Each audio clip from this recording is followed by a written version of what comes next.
ജയരാജിനെ വിളിച്ചു. അപ്പോൾ ജയരാജിൻ്റെ കയ്യിലേക്ക് ഞാനിത് കൊടുക്കുന്നുണ്ട്, ജയിൽ കൊടുക്കുന്നുണ്ട്. അപ്പോൾ ഇത് തിരിച്ചിട്ടാണ് ജയരാജ് പിടിച്ചിട്ടുള്ളത്. അത് ഞാൻ നേരെ ആക്കിയിട്ട് പിന്നെ എൻ്റെ കയ്യിൽ തന്നെ പിടിക്കുകയാണ് ഞാൻ. അപ്പോൾ ജയരാജിരുന്ന് വാങ്ങിക്കുന്നതല്ല ഇത് ഞാൻ ശരിക്കും, അതല്ല ഒരു കാര്യം ഉണ്ടായത്.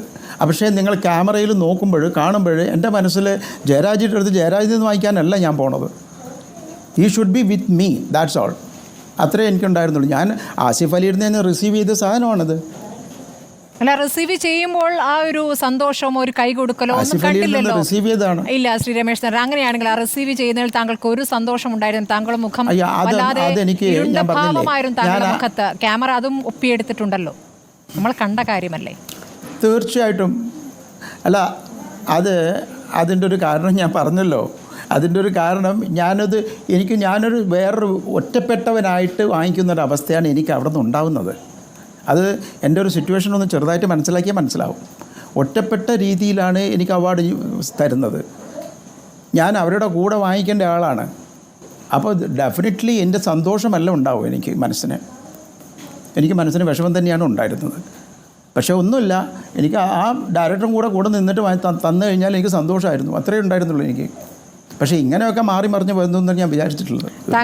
താങ്കൾ വിചാരിച്ച രീതിയിലല്ല, അത് ആകെ കാര്യങ്ങൾ കൈവിട്ടുപോയി. സാമൂഹ്യ മാധ്യമങ്ങളിൽ അതിരൂക്ഷമായ പ്രതികരണങ്ങൾ താങ്കൾക്കെതിരെ വരുന്നുണ്ട്. മാത്രമല്ല, താങ്കളെ പിന്തുണയ്ക്കുന്നവർക്ക്, താങ്കൾ ഈ പറയുന്നു ഇതിനകത്ത് മതവും ജാതിയും ഒന്നും വിഷയമല്ല എന്ന് പറയുമ്പോൾ, മതം വിഷയമാക്കിയിട്ടുള്ളവരാണ് താങ്കളെ പിന്തുണയ്ക്കുന്നത് എന്നൊരു യാഥാർത്ഥ്യം കൂടിയുണ്ട്. അതിൻ്റെ ഗൗരവവും അപകടവും താങ്കൾ ഇപ്പോൾ മനസ്സിലാക്കുന്നുണ്ടോ?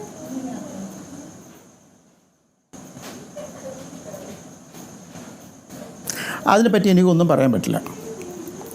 അതിനെപ്പറ്റി നിങ്ങൾ ചിന്തിക്കണം.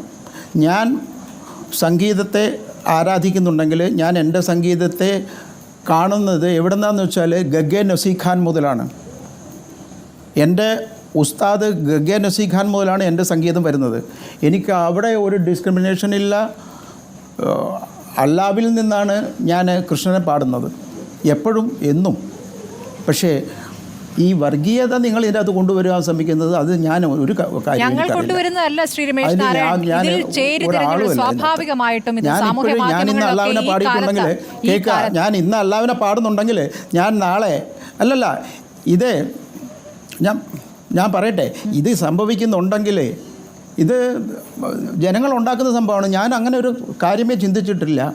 അത് നിങ്ങളത് വേറെ തിരിച്ച രീതിയിൽ എടുക്കുകയാണെങ്കിൽ എനിക്കൊന്നും പറയാനില്ല. താങ്കൾ ചിന്തിച്ചു എന്നല്ലോ ഞാൻ പറഞ്ഞത്. ലോകത്തിന്റെ നാശത്തിന് മാത്രമേ എന്നല്ല ഞാൻ പറഞ്ഞത്. ഞാൻ പറഞ്ഞത് താങ്കൾ ചിന്തിച്ചു എന്നല്ല ശ്രീ രമേശ് നാരായൺ. താങ്കൾ അങ്ങനെ ചിന്തിച്ചു എന്നല്ല. പക്ഷേ താങ്കളെ പിന്തുണയ്ക്കുന്നവർക്ക് ആ ചിന്തയുണ്ട് എന്നിടത്താണ് അതിന്റെ അപകടം. താങ്കളെ ഇപ്പോൾ പിന്തുണച്ചു വരുന്നവർ ഒരു ഭൂരിപക്ഷ വിഭാഗം, ആ വിഭാഗം എന്ന് പറയുന്നത് വർഗീയമായ നിലപാടെടുക്കുന്നവരാണ്. അപ്പുറത്ത് ആസിഫ് അലിയോട് അങ്ങനെ മതി എന്ന മട്ടിൽ പ്രതികരിക്കുന്നവരാണ് താങ്കളെ ഇപ്പോൾ പിന്തുണയ്ക്കുന്നത്. അതിൻ്റെ ഒരു അപകടം തിരിച്ചറിഞ്ഞു എന്നാണ് ചോദിച്ചത്. അല്ലെ, താങ്കൾ അങ്ങനെ ചിന്തിച്ചുകൊണ്ട് അങ്ങനെ ചെയ്തു എന്നല്ല ഞാൻ പറഞ്ഞത്. അയ്യോ, ഒരിക്കലും ദയവ് ചെയ്ത് ഞാൻ പറയാം, തൊഴുതുകൊണ്ട് പറയാം, ആസിഫ് അലി നമ്മുടെ സ്വന്തം ആളാണ്. അത് മനസ്സിലാക്കണം. Asif Ali is A great actor, വളരെ ടാലൻറ്റഡ് ആയിട്ടുള്ള ആർട്ടിസ്റ്റാണ്. അദ്ദേഹത്തെ ഞാൻ ബഹുമാനിക്കുന്നു, അത് വേറെ കാര്യം. അദ്ദേഹത്തിലെ കലാകാരനെ ഞാൻ നമിക്കുന്നു, അത് വേറെ കാര്യം. ഏതൊരു കലാകാരനെയും അത് വേറെ കാര്യം. പക്ഷേ ഇത് വേറൊരു രീതിയിൽ ഒരിക്കലും എത്തിക്കരുത്. പിന്തുണയ്ക്കുക എന്നല്ല, ഞാൻ ചെയ്ത തെറ്റിനെ ഞാൻ പറഞ്ഞല്ലോ. തെറ്റെല്ലാവർക്കും സംഭവിക്കും. ആരും എന്നെ പിന്തുണക്കേണ്ട കാര്യമില്ല. ഞാൻ ചെയ്തത് അവിടെ സംഭവിച്ചു പോയിട്ടുണ്ടെങ്കിൽ ഐ ആം നോട്ട് പേർപ്പസ്ലി ഞാൻ ചെയ്തതല്ല ഇത്. അതാദ്യം മനസ്സിലാക്കണം.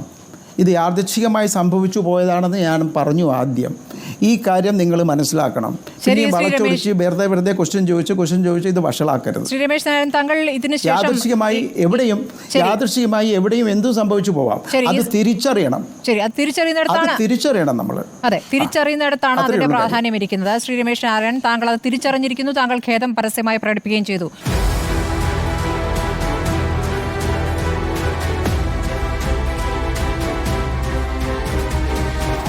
ഡിബേറ്റ് വിത്ത് സ്മൃതി പരുത്തിക്കാട്.